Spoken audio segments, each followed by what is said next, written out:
stop walking. Somebody's talking. Be quiet, stop walking. Somebody's talking. Quiet, stop walking. Somebody's talking. Be quiet, stop walking. Somebody's talking. What's up, everybody? We're back for another Behind the Investigation with Jared. Brent. This one's going to be a little bit different this week. We have as you know, we do these on Thursdays or Fridays, and we have an investigation Saturday. This is Thursday. We're trying to make this one a little bit quick, and Brent picked a good topic for this evening. We had a nice little discussion about it, and I'm interested in it, and I hope you are as well. Brent, how you doing? Dude, I am so excited for Saturday. It's really hard to contain myself. Luckily, this week is just flying by. So I am so stoked. Never been more excited to come up to Maryland. It'll be 3:00 Saturday before you know it. Yep. But I know I'm going to give you the bad news. I know you were hoping for maybe a Maryland style Christmas type of weather when you get here. Yeah. It's going to be more like Miami. Yeah. It's supposed to be 70 degrees and light rain Saturday, so Yeah. very I think very it's gonna be festive. 80 down here, dude. Yeah, it's supposed to be like 80 down here or something. So Well, today here, dude, it was like when I got out to the car this morning, it was 25. It was nice and cold this morning. love it. I tell you what, it don't matter what it is out there. You can see I'm in this. I think the cold in my wintertime, even in the summertime, I like it cold. Quite hate it, but I like it. So do I. I love the cold. As you can see, I'm wearing my Michigan Wolverines Go Blue hat again. We actually won the Big Ten title for the first time since 2003. Brent, do you remember what we were doing in 2003?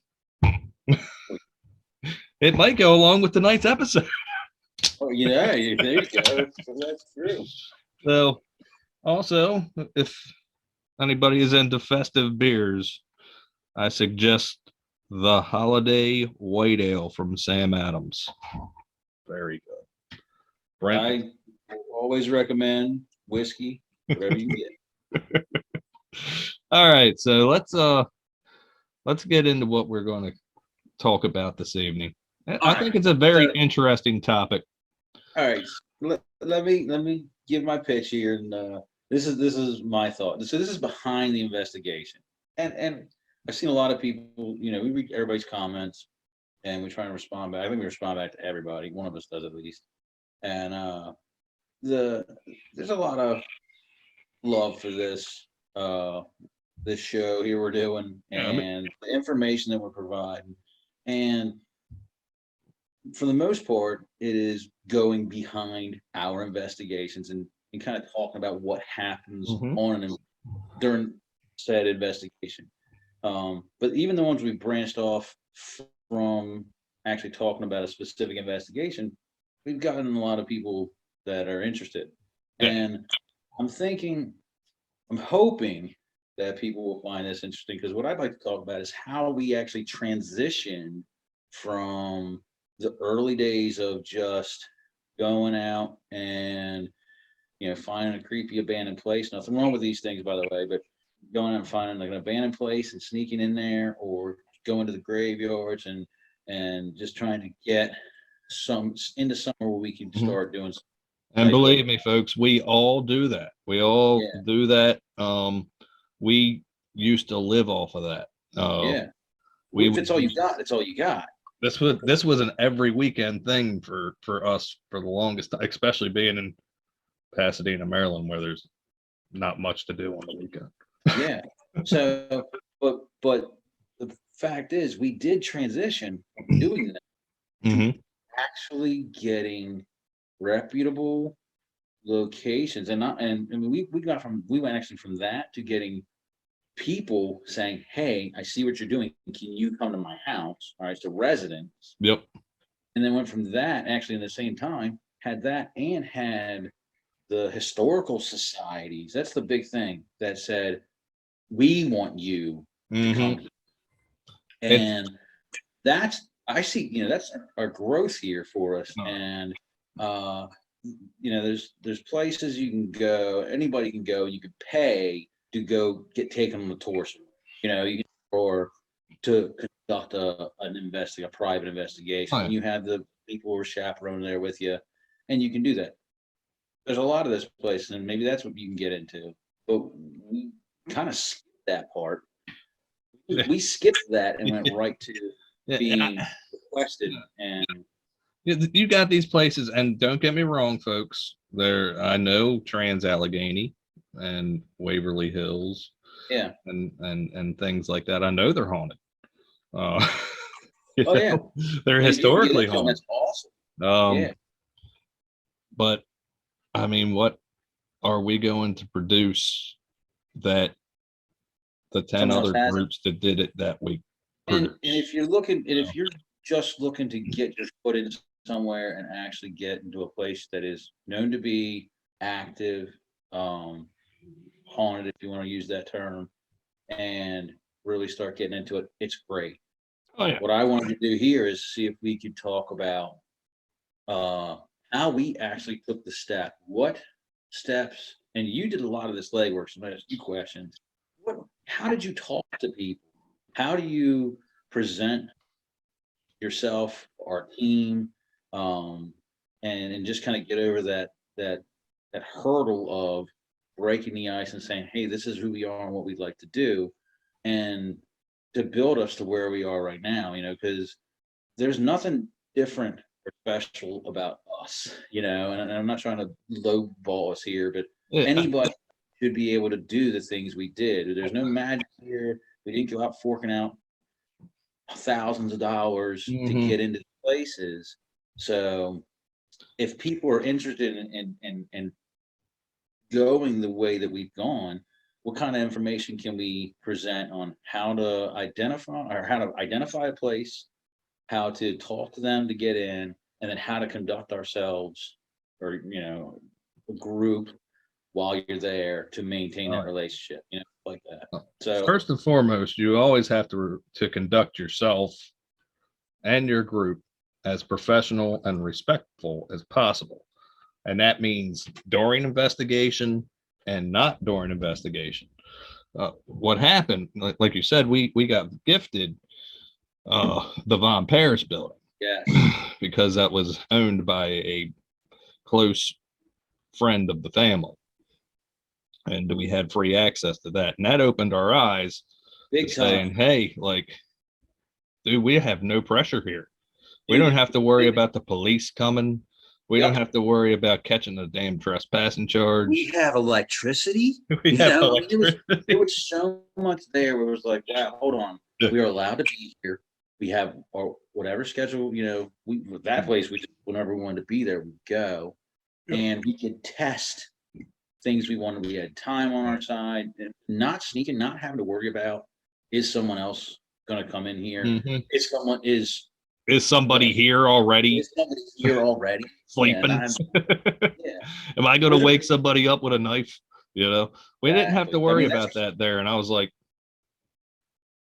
we need to get more of these. yes. But you're the one who took that first step, Oh and yeah, I was like, "You're ballsy as shit, bro," because with you the didn't go bench. up with a suit and prim and proper, No, but no. you Uh, still presented yourself, respectfully and professionally, mhm. and won them over. So, The and bench. actually, wasn't BHH Benson Hammond House the first Oh one yeah, that you yep. guys? Yeah. Benson Hammond House was the first one, and again, anybody that knows us, and I'm starting to realize that people are starting to get to know us as nice guys, and I like that because that's what we I are. hope so. Um, but You're a Southern gentleman, man. we Just we can't. also love history. So and living in Maryland and this part of Maryland, there is so much history here. Um, so babe, I went online and I did some historical society researches. What are the historical societies in our area? And I was like, holy crap, that one's literally 10 minutes away from my house. Yeah. So, and I looked on their website and it said, "Oh, we're open on Saturdays." And I was like, "Okay, I'm gonna go there." And I walked in, and I paid my $10 donation to take a tour of the house. And I have a good personality. For some reason, people like me. Yeah. I don't Some know what reason. it is, but I started talking with the president of the BHH at the time, and by the second floor, I was like, "So, does anybody ever say anything about this place?" And she was Like you like, just "What?" broke the ice. Yeah. So you're trying to get into the conversation you knew you wanted to get into. So you're trying to find a tactful way to do it, right?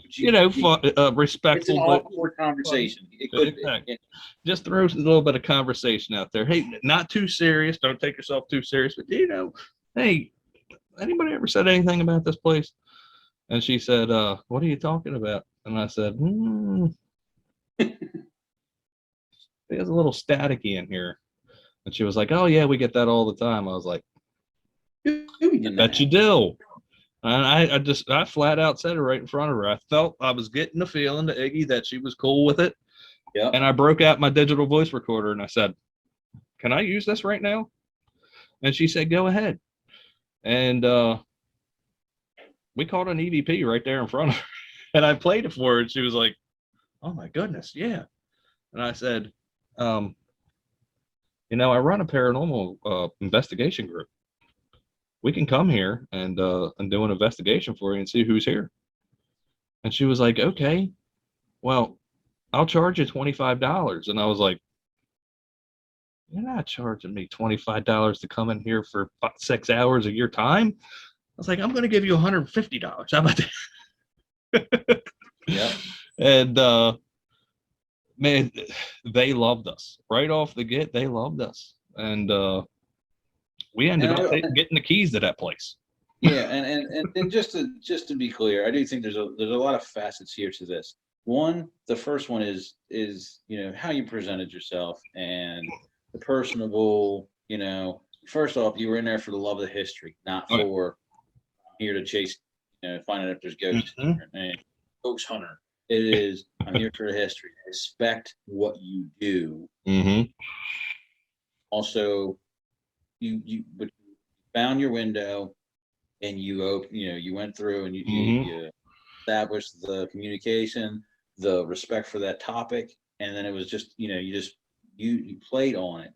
So now there's that mutual relationship being built. The And fact that you offered funds above and oh, beyond what they were asking, and that helps them. So obviously that helps to build yes. a relationship here. They need money to function and do Mhm. different things that they're not getting funding for. So all around, it helps to build that. We But we actually ended money up alone doing doesn't do that. Money alone doesn't do that. no. You know, No, because yeah, you definitely have to build a bridge, and the way I do it now with the folks now is I come out right up front and tell them I want to have a great working relationship with you folks. I want you to be a part of Pasadena Paranormal and Pasadena Paranormal to be a part of your organization as well.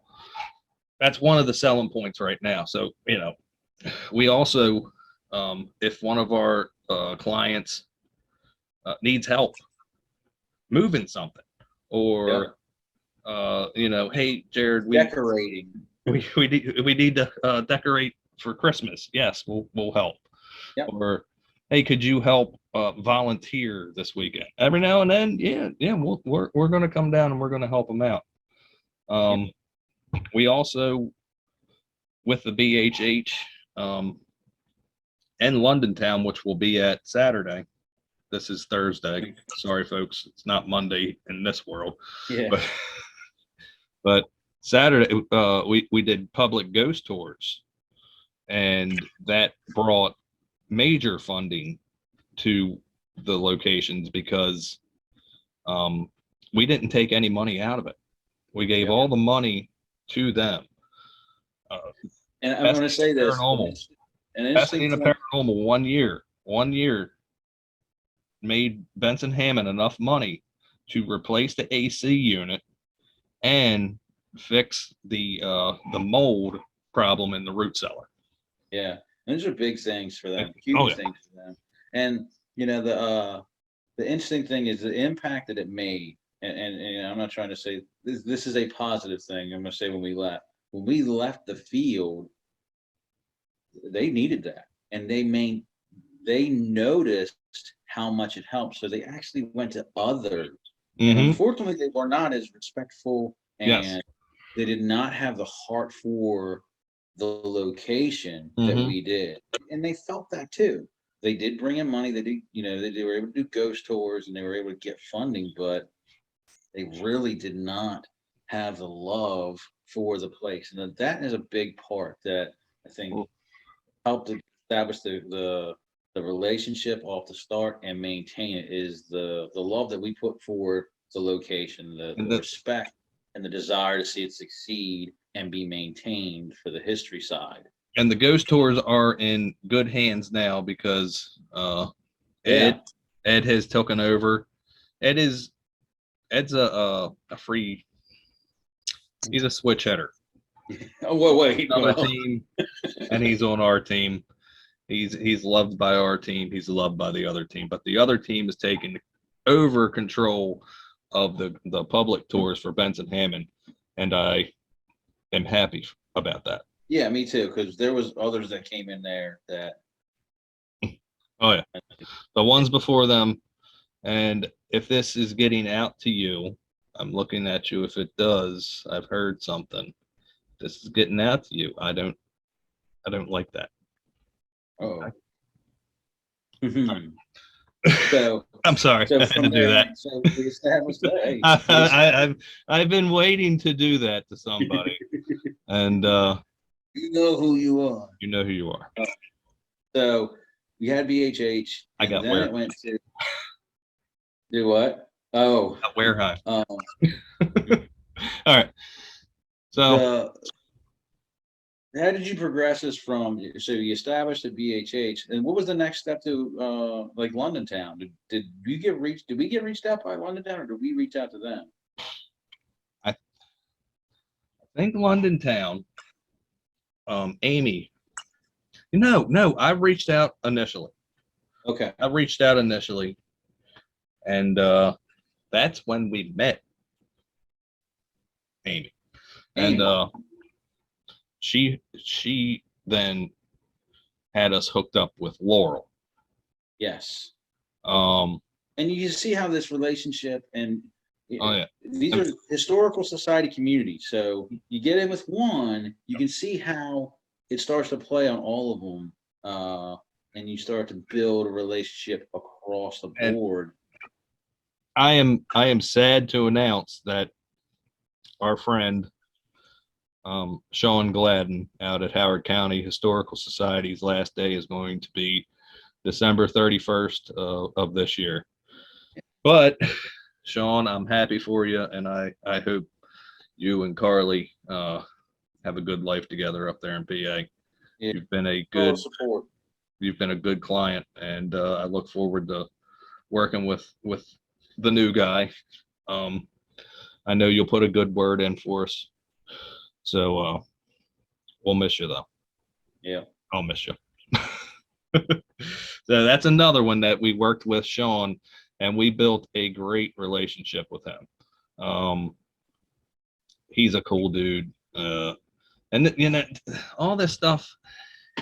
You just go in and be yourself. Be yourself. Don't, but be matter of fact about it. Like, this is what we want to do. This is what we do. Treat what we do in this field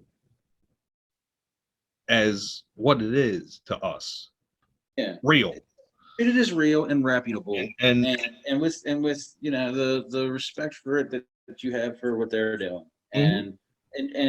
and use that to show the meld between. And if you give someone that's like, I'm not into that, then let it go. Exactly. Right? There's no need to start a fight or fuss about it. Enjoy the rest of the tour, get the Mhm. history, Yep. and recommend it to others, and try somewhere else. And just keep trying, you know? There's one place that me and Brent, like we said at the beginning of this, me and Brent used to go all the time when the place was abandoned before the society took it over. And, you know, we always had to worry about the cops coming because it was right there on the corner. But I've tried for the last 9 years to get into that place. I send an email every month, and it doesn't matter which email address I send it from. I could send it from my government email where it says, "Hey, this guy right here comes with a background check." Yeah. You know, so it doesn't matter. This guy does not want to get off of it, and you know, I'm not going to give up because one of these days he's not going to be there. Yeah. Someone else will take over. Yeah, maybe they will be. Yeah. You know, which, you know, another thing I was talking about earlier this week, be persistent. If they're not answering you, Yeah. respectfully persistent. Yeah.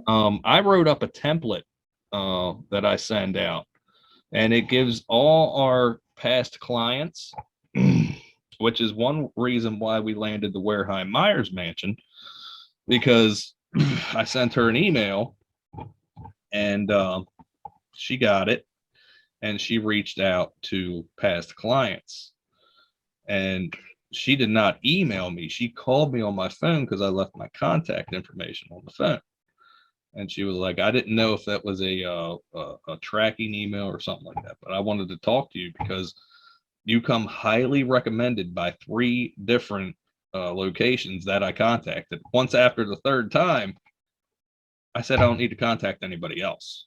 I know who I'm going with. So they reached out to us after, you know, we send them emails. It was a month after I sent the email that she contacted me. Yeah. And that's episode 4 now. And we have a great relationship with those people. We got another 2 investigations out of them, 2 locations. Yep. So that's how you do it, folks. That's how you do it. And then when you get there, again, you're treating it with respect. Documenting, you know, you're doing anything in video or audio that you're going to produce or distribute. Make sure it's, you know, you're respectful, that the content is respectful to the location, and Also, give them access to it. Even if they say they don't want it, give them access to it to see it, to show, and show that you are, you know, you're obviously doing what you're there to do. We're there for a reason. We're here to find evidence, but you're also trying to promote a location and give them windows to see the value in that. Because anytime we can produce value to somebody, they're going to continue a relationship. It's not all about money, but let's face it. If they can get support, especially in these times, if it'll bring people in, if it'll bring attention, good attention, and that's one of the main reasons Wareheim reached out to us, because they're having issues with attracting younger staff. And they're thinking that the paranormal thing may bring in. They didn't put any pressure on us to produce anything. They wanted to see if something was there and get, if it was, to get it out. And that's a good point. And I'm glad you brought that up, because I do want to stress that if anybody does is stay true to, hopefully you're already true to this field. And if you're in these, don't fake anything. If you're in these historic locations, anybody pressure you. Yeah, and don't let any location pressure you into anything like that. And I've seen it happen with some locations where they're like, hey, I don't want to say anything, Haldeman Mansion, but where they're like hey, put it out, because the more people see it, the more people are going to come here. And I can tell you, I mean, off of, you know, numerous first times we've been through, we're really getting into reviews coming out of the investigation and talking to the docents. You know, the comment isn't holy crap, this place is definitely legit haunted, and there's a lot, you know, there's definitely spirit activity here. It's right now it's looking like it possibly is. We have to go back and review though and verify That's the first thing. everything every time. Every time we get done an investigation, that's the first thing that the docents or our escorts will always ask. So what do you think? And I say, I don't know. Yeah, depending on what happened. I don't know. I mean, it Can't base everything lean off in of that way, but I don't know. I have to go back and review the footage. review or content. Never. What we say in my email, my initial contact email, is that you can contact our past clients. We treat your location with the reverence and respect that it deserves. And that's from being in the location, providing actual evidence from the location, and not faking anything. Yeah, not faking anything. Yep, big time. Yeah. So that's how you get to do it, folks. I think it's just hopefully it's a good something to talk about. I would love to hear people's questions or comments to that and how everybody else is doing it, what everybody else is doing. I get it on the Facebook page a lot. How do you get these locations? How do you get these locations? Good. So this was good. First and foremost, you have to reach out.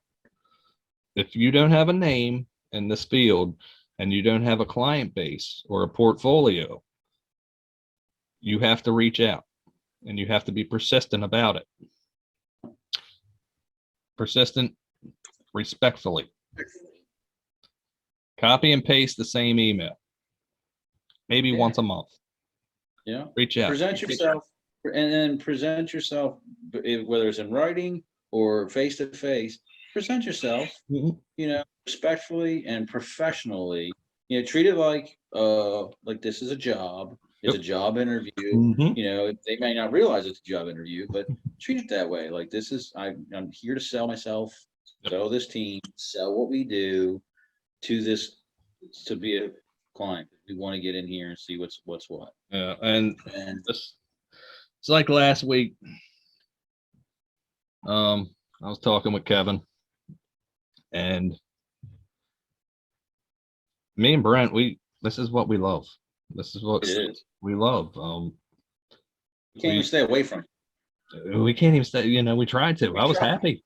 I said it today. I was happy. I was off playing golf and living life, and now I'm sitting here. I got 4 investigations of 2022 sitting there ready to go.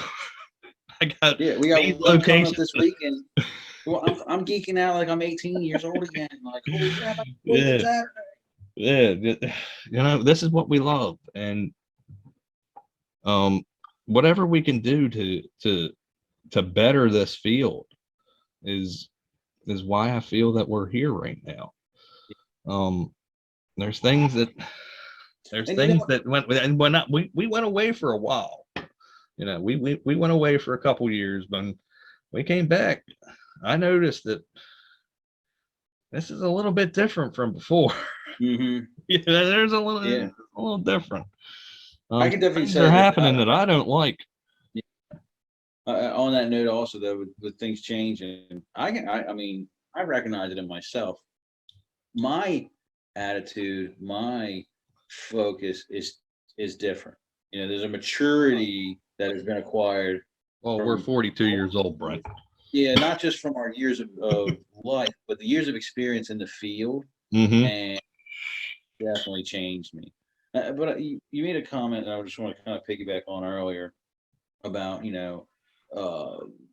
just doing more for the field, and I just want to touch on something that we do come out with different things. We're constantly trying to use a different tool or multiple things, and I think a lot of people are doing that. I just want to stress, this is my opinion, that does not make this feel better.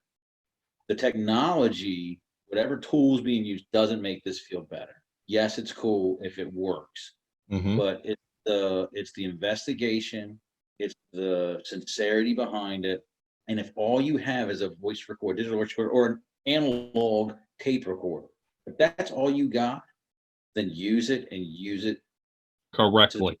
correctly and be honest with it. Control your environment as best you can, audio or video, whatever you got. You don't have to do IR. You just get a light and a flashlight and a camera. Just do the best you can, for if you're going to do production stuff. But just make sure whatever you do, you control it and you do the best you can with it. Don't be looking at what everybody else is doing and saying, "Ooh, I'm never going to get there."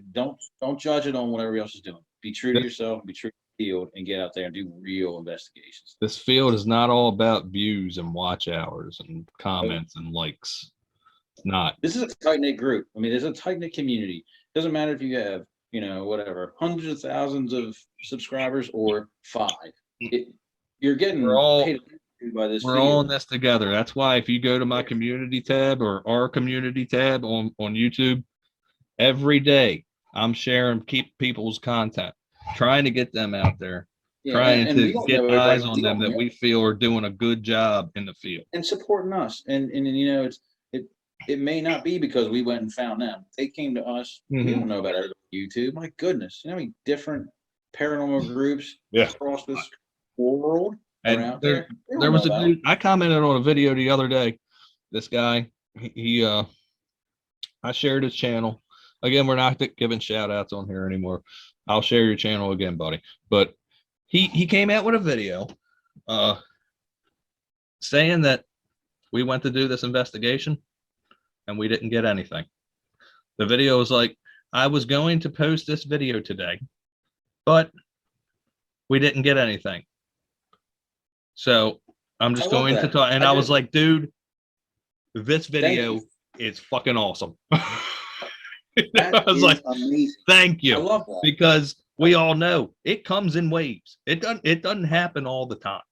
We get interaction because we're on location for 6 hours. We put out a 20 to 40 minute tape for 6 hours. That means there's 5 hours and 20 minutes where we're sitting there like, what the hell?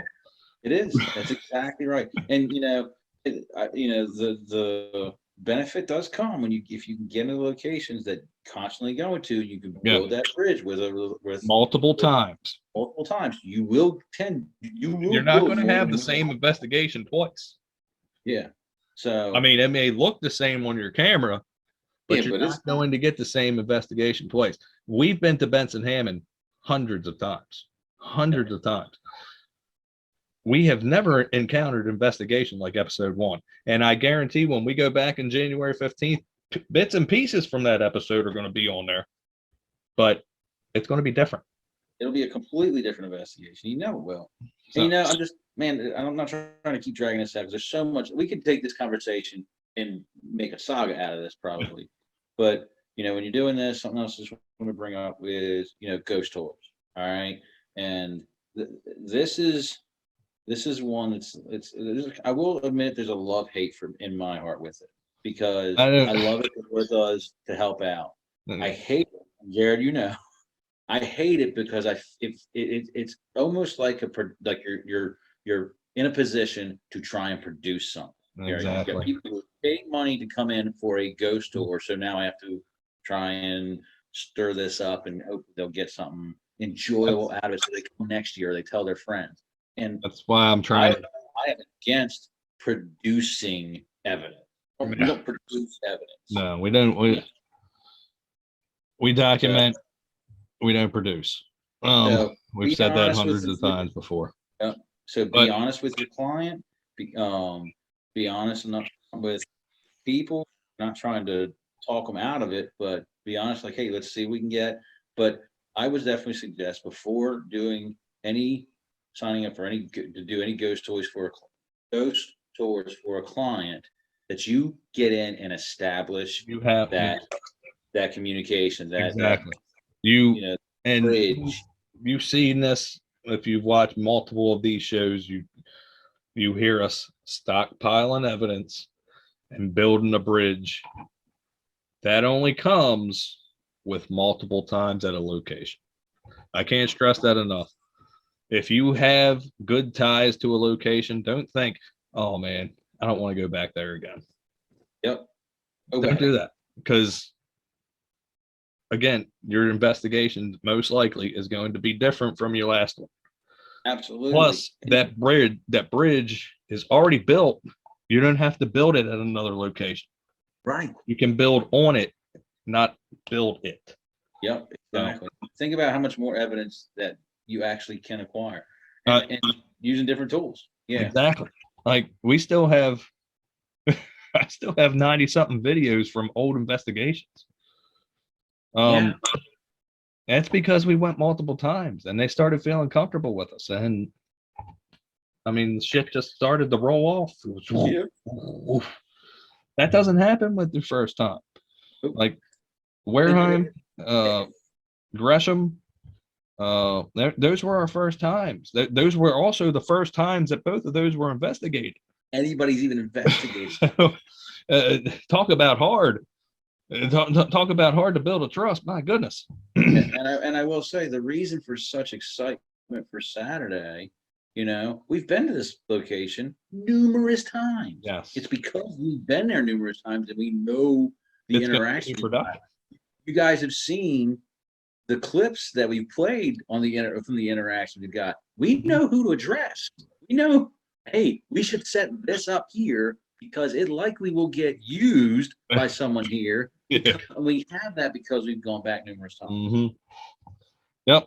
So I hope everybody enjoyed this episode. Again, like, comment below. Let us know what you think. I know it's a little bit different, but he's got a 8-hour drive coming up on Saturday, and I got some video editing to do tomorrow and this, so we can still get out your BTI and 2 videos next week. It's a little bit different. A little different this week. I hope you all enjoyed it. I hope you enjoyed it. And again, take what we said as a if you're having a hard time getting locations, and right now it is hard time to get locations, let me tell you, because a lot of the places aren't open. Yeah. I've sent emails to places and haven't got any responses because nobody's there. So, yeah. But and you know what? This thing before we end it, we're not saying this is the only way to do it. Hold on. But I did get an email yesterday. You did? From 2 locations. 2 new ones that we've never done. What? One's a boat. I'm just going to leave it at that. One's a boat. Did you? Oh, and wow. One's a grist mill. So both of them very historic. And I'll just leave it at that. But go ahead, Brent.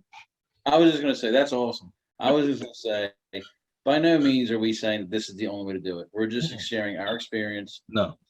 What we've gone through. If anybody else has other advice, I will say, please put it in the comments. Yep. There are people who are reading. Give advice. Let's help each other out. The reason we're doing this right here is to help others. That's it. Mm-hmm. To help others in this community. We're not trying to show off. We're trying to help everybody else grow so we can learn from everybody else as well. Like we said, there's nothing wrong with doing these abandoned places.